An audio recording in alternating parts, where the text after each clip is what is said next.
사과는 돌이킬 수 없는 악수였다. 사과는 돌이킬 수 없는 악수였다. 이 말은 박근혜 대통령이 최근에 한 말입니다.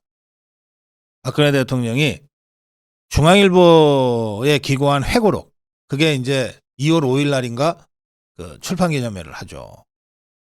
그 회고록에 나와 있는 말입니다. 박근혜 대통령은 이렇게 회고록에서 썼습니다. 당시 청와대 참모진의 건의를 받아들여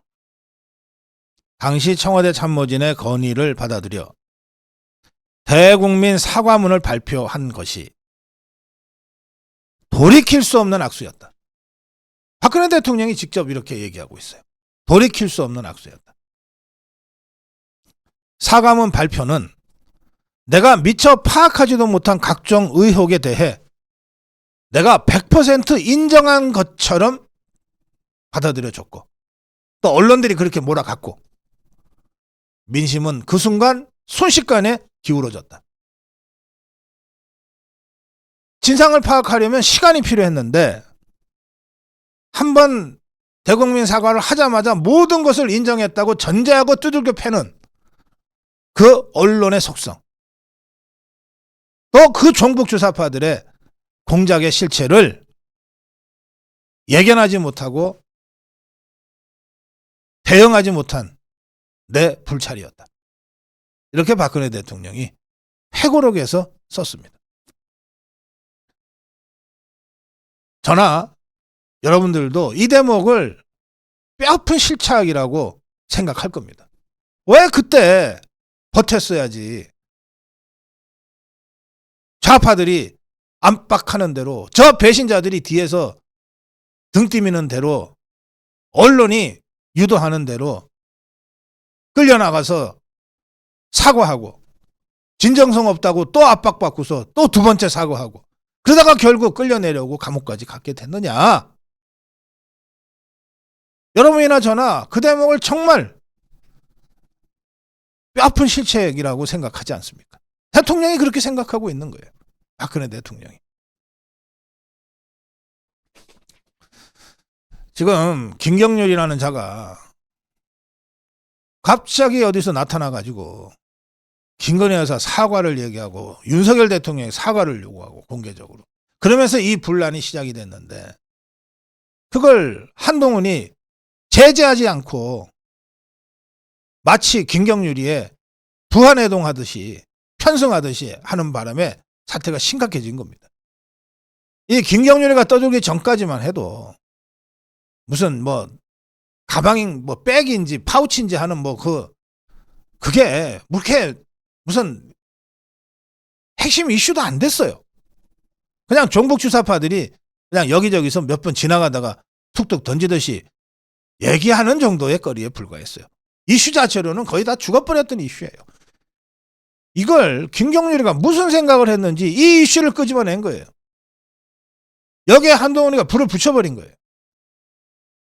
이러니 지금의 이 분란 사태로까지 순식간에 번져버린 거예요.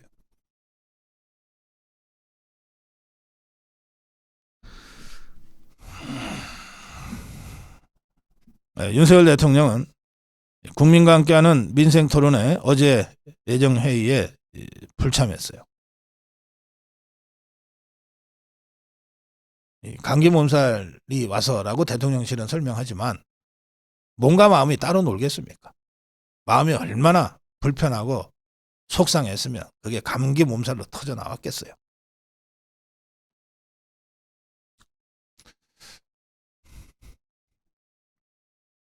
근데 조선일보는 이래놓고 정말 병 주고 약 주고 뺨 때리고 어르고 이걸 아주 전형적으로 보여주고 있습니다. 조선일보 기사를 보십시오. 이게 뭐 사설인지 기사인지 모르겠는데, 이 사안은 조선일보 기사예요. 이 사안은 친북 목사와 야당 성향, 종북 주사파 성향의 매체가 짜고 김건희 여사를 곤경에 빠뜨리기 위해 기획한 함정 몰카 카메라다. 이건 분명하다. 그럼 이거 범죄 아닙니까? 범죄. 그리고 민주당이 이를 이용해서 음모론에 가까운 공격을 해오고 있는 것도 사실이다. 그래서 윤석열 대통령과 김건희 여사는 억울한 측면이 있다. 근데 왜 우리말 꼭 그러나 다만 하지만 이거부터가 이제 핵심이죠. 하지만 김건희 여사가 명품백을 받은 것도 사실이다. 국민의 비판을 피할 수 없다. 애초에 대통령이 사과하고 재발 방지 조치를 했다면 이렇게까지 번질 일이 아니었는데 그렇게 하지 않아서 문제를 최악의 상황으로 키웠다고 마치 윤석열 대통령이 키운 것처럼 김건희 여사가 키운 것처럼 뒤집어 씌우고 있어요. 그래서 제가 박근혜 대통령의 뼈아픈 실착이었다고 하는 대목을 제가 먼저 여러분께 전해드린 거예요. 그리고 과연 이 사건을 누가 키웠는지도 정확하게 봐야 된다고 말씀드리는 거예요. 다 죽었던 이슈인데 김경률이가 시작했고 한동훈이 키워버렸어요.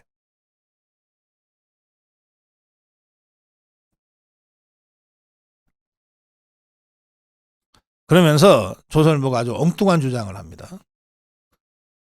윤석열 대통령 요구대로 한동훈 위원장이 사퇴했다면 이렇게 돼 있는데 윤석열 대통령이 언제 무슨 사퇴 요구를 했다는 겁니까? 잠시 후에 다시 나오겠지만 사퇴를 수습하기 위해서 이관섭 대통령 비서실장과 한동훈 비대위원장이 만났던 것은 사실인 것 같아요. 그 자리에서 이관섭 대통령 비서실장이 수습을 하기 위해서 만났는데 가서 사퇴하시오 했겠어요?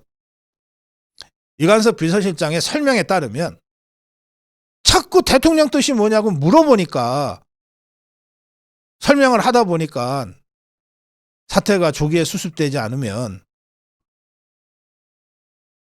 한동훈 비대위원장이 계속 비대위원장 일을 하기 어려워지는 것 아니겠느냐라고 이관섭 비서실장의 이야기를 했는데 그걸 가지고 대통령이 사퇴하라고 요구했는데 나는 거부했다는 식으로 또 다른 언론 표현을 지금 한동훈 비대위원장이 하고 있다는 겁니다. 한동훈 비대위원장은 아니다. 대통령실에서 먼저 사퇴하라고 요구했다. 그래서 내가 거부했다. 이렇게 지금 주장을 하고 있어요. 아니 이런 문제 가지고 대통령 비서실장과 비대위원장이 또 그 자리에 함께 있었다는 윤재욱 원내대표가 어디 3자 대면이라도 언론 앞에서 해야 될 상황입니까? 사리로 판단을 해보세요. 수습을 위해서 만난 자리에서 사퇴 요구를 했겠어요? 그런데 조선일보는 그것까지 뛰어넘어서 윤석열 대통령이 사퇴를 요구했고 그 요구대로 한동훈 위원장이 사퇴했다면 이렇게 딱 전제를 해놓고 있어요. 아 이거야말로 정말 가짜뉴스죠. 그걸 전제로 윤석열 대통령에게 그 후에 대책이 있었는지도 묻지 않을 수 없다 이랬습니다. 그래서 말도 안 되는 가정을 전제로 윤석열 대통령을 또 공격하고 있는 것 아닙니까? 대안도 없이 한동훈 물러나라고만 하면 되느냐 이렇게 지금 한동훈 역성 들고 있는 거 아니에요. 그래서 제가 조선일보한테 얘기합니다. 대안이 왜 없어? 지금 여기에는 국민의힘 당원 당규에는 그런 사태에 대비한 규정도 없다고 한다 이렇게 돼 있잖아요. 좀 똑똑히 보세요. 왜 없습니까? 자 여러분도 그냥 그렇게 참고로 알고 계십시오. 한동훈 비대위원장이 오늘 아침 오늘 오후에라도 사퇴를 만약에 선언한다고 칩시다. 그러면 어떻게 됩니까? 비대위원회의 두 번째 사람 윤재욱 원내대표 당연직 비대위원입니다. 윤재욱 원내대표가 비대위원장 권한대행을 자동으로 승계하게 돼 있습니다. 뭐가 문제입니까? 왜 대안이 없습니까? 김기현이가 당대표 그만뒀을 때 그때 자동으로 윤재욱 원내대표가 대표 권한대행을 했어요. 똑같습니다. 또 아마 조선일보는 윤재욱 권한대행으로의 이 자동 승계라고 하는 건 정치적으로는 별 의미가 없다고 생각했겠죠. 그래서 한동훈 없으면 누가 당을 이끌 수 있냐 이런 식의 이 주장을 하고 있는 듯 해서 제가 이렇게 답변합니다. 한동훈이 없다고 당이 없어지냐? 우리에게는 국민의힘에게는 원희룡도 있고 나경원도 있고 또 이 사람들 다 지역구 출마해서 부적절하다고 하면 장제원이도 있다. 불출마 선언 이미 한 장제원이도 있다. 한동훈이 못하는데 한동훈이 한다는데 장제원이가 못할 게 뭐 있냐.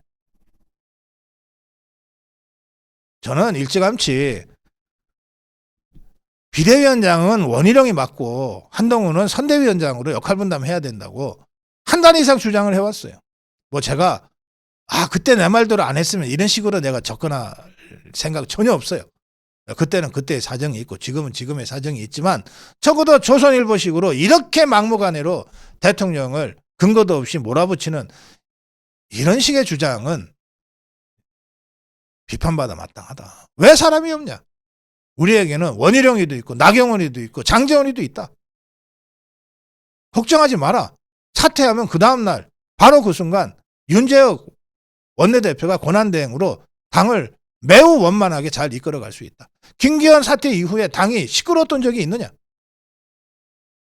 윤재혁이 권한대행을 하면서 그때 원희룡이냐 한동훈이냐를 가지고 비대위원장 후보감들에 대한 여러 가지 얘기가 있을 때 아주 깔끔하게 일을 처리했던 사람 아니냐? 윤재욱이. 그런 훌륭한 인재들이 우리한테 있는데 뭘 그런 것까지 걱정하냐? 저는 조선일보한테 그 얘기는 꼭 들려주고 싶습니다.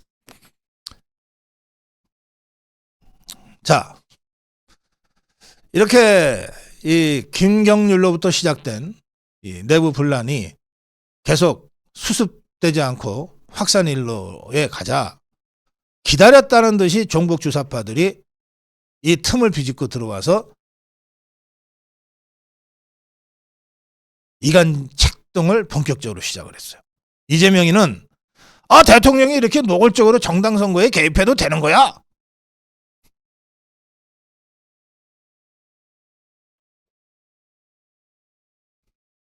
공천 개입의 법적 조치를 검토할 거다. 민주당 공식 논평이에요.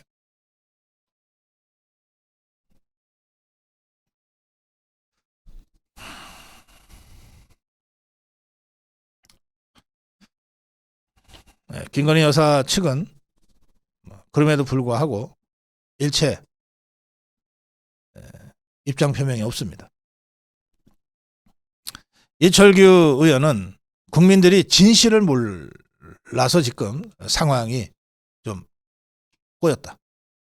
국민들이 진실을 정확하게 알기만 한다면 당연히 몰카 범죄를 기획하고 실행한 그 종북 목사 최모식이라고 하는 자 그리고 그 뒤에 있는 이 종북 주사파 언론과 더불어민주당에 대한 비판으로 상황이 역전될 것이다.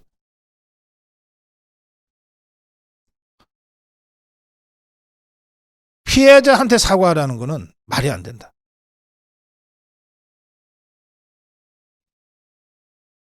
영남 중진 김영선 의원 5선이죠. 이번 총선은 윤석열 대통령에 대한 중간평가다. 한동훈 위원장은 김경률 개인 이탈에 대한 책임을 져야 한다. 홍준표 시장 맞는 말도 했다가 영 아닌 말도 했다가 오늘 맞는 말 쪽입니다.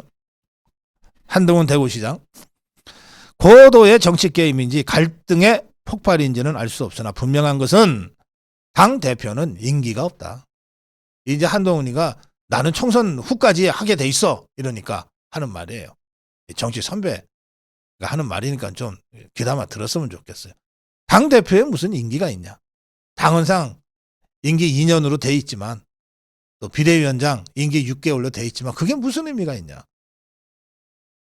임명직만 해봐가지고 한동훈이 잘 모르겠지만 당대표는 선출직 당대표라 하더라도 국민과 당원의 신뢰를 상실하면 그만둘 수밖에 없는 게 당대표의 운명이다. 정치인의 운명이다. 선출직 당대표도 그런데 하물며 임명직 비대위원장은 고려 대상도 아니다.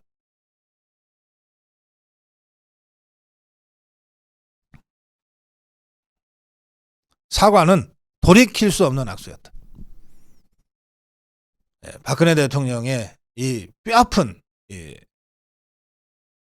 자책, 이것은 윤석열 대통령과 김건희 여사 그리고 한동훈 비대위원장과 국민의힘 정치인들 모두가 다 정말 뼈에 새겨 들어야 될 그런 발언이다. 그 말씀을 전합니다. 다음으로 가겠습니다.